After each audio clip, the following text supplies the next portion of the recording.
Alright, so these are some falling magnets we have here. So as you can see, when we have a wheel, and when it's spinning fast, the magnets kind of stay on the edge of the circle. Why is that? Well, there's some sort of friction that we're looking at where the magnets don't fall when they're at the top of the circle. If I start slowing down this circle, eventually when it's at the top, you can see the magnets are starting to fall down even just a little bit when it gets to the top, and it doesn't stay with the centripetal force. It doesn't stay at the top of the circle. And then something else that's noteworthy is when you slow it down, the magnets fall pretty slowly down the circle. The reason for that is because the back of this circle is magnetic and these are magnets, so the gravity isn't the only thing that's happening here. You also have the magnetic force. So then, again, as I spin it faster, the magnets kind of latch back on to the outside of the circle. Okay, so now I want to explain this exhibit just a little bit more in depth. So again, we have a circle spinning in a clockwise direction, and we have all of these objects, all of these other circles that actually end up being magnets here, in this case at the top of the circle, because I'm illustrating what it would be when the velocity is very high. And then we have the radius of the circle, of course.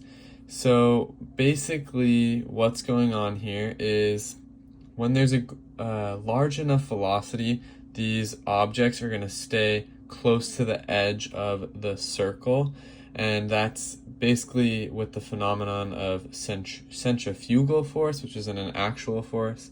It's a fictitious force, but that's the general idea of it. But using our equations here, you have mg as I showed here, and you have mv squared over r, because centripetal acceleration is v squared over r, and so centripetal, like this force, is mv squared over r.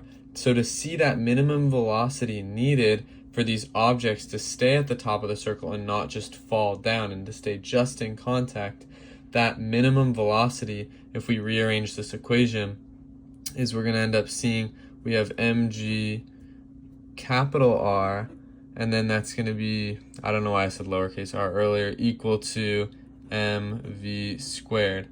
Cancel out the masses, and you're going to end up getting v equals the square root of g times capital R. So that is the minimum force. So, the minimum velocity. So that's what you're going to see when you're looking at this problem.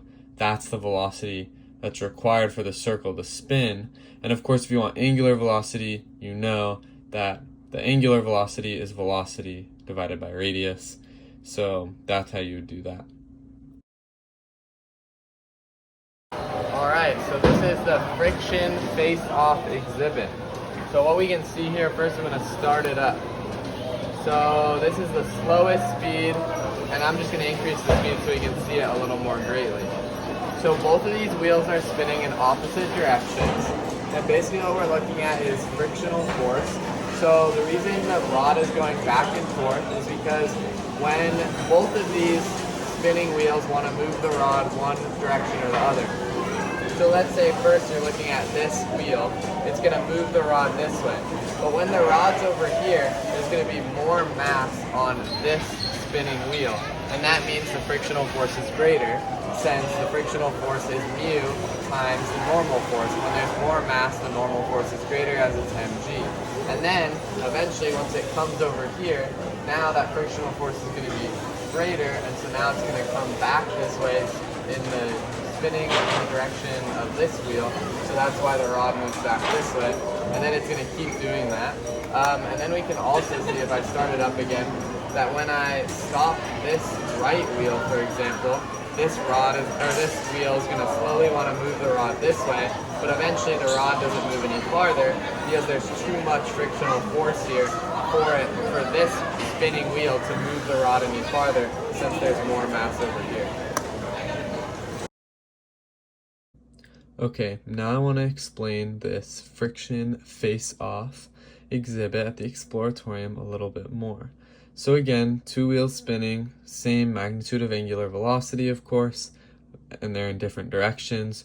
So this wheel is trying to move the rod that way, whereas this wheel is trying to move the rod that way.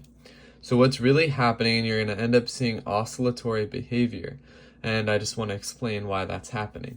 So the reason is we have to look at the friction between the rod and the circle here, the spinning circle. And first I'm just showing a scenario where the rod's a little bit moved over to the right.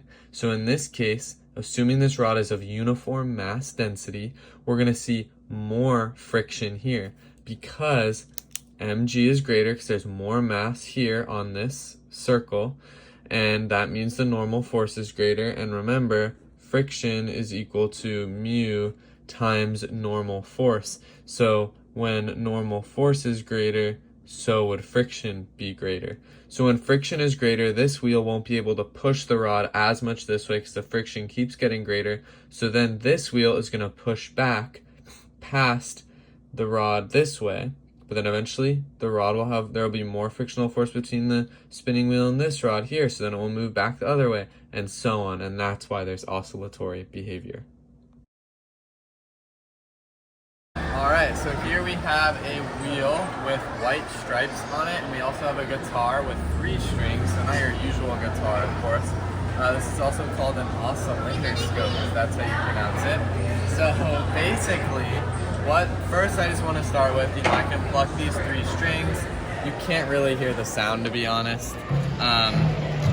Anyway, so basically, I can pluck these 3 things here, and so now when I spin it, what's gonna happen is when I pluck these strings, you're gonna see more of the wave, or that's what it appears to the eye or to the camera, because you're only looking at the movement, like when it's on top of the white stripe, basically.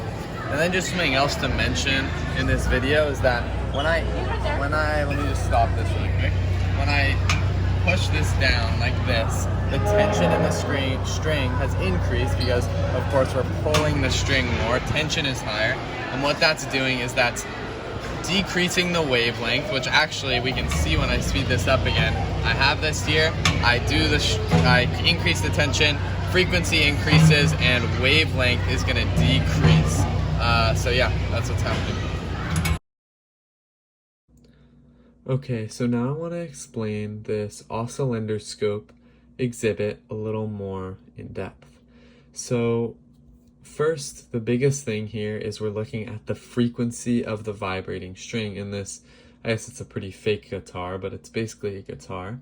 And the key thing here, before we even think about this, wheel spinning with the white stripes and all of that, that gives an illusion of actually being able to see the wave, or make it so a wave more appears to the human eye. But what I really want to focus on for now is how we can increase the tension of the string with the pedal that I was pressing down on.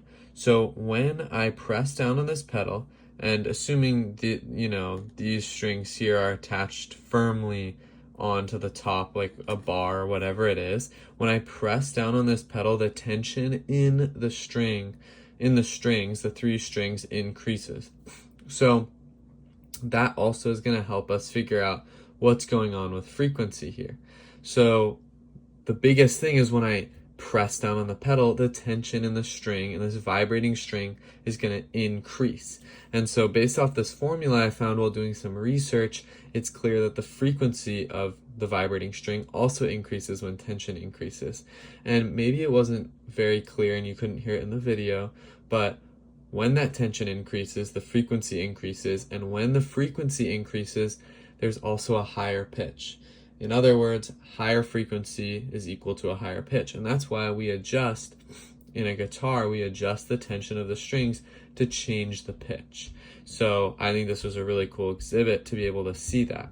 And then, of course, this was reinforced by the idea of the spinning wheel, because then I was able to see that, oh yeah, the waves were in fact getting shorter and the frequency was going up. So it was really clear to see when you could kind of see the waves once I spun this wheel, and it appeared that we could see these waves, which is super cool to reinforce this whole idea in this equation that frequency is increasing when tension is increasing. So yeah, that's the oscilloscope.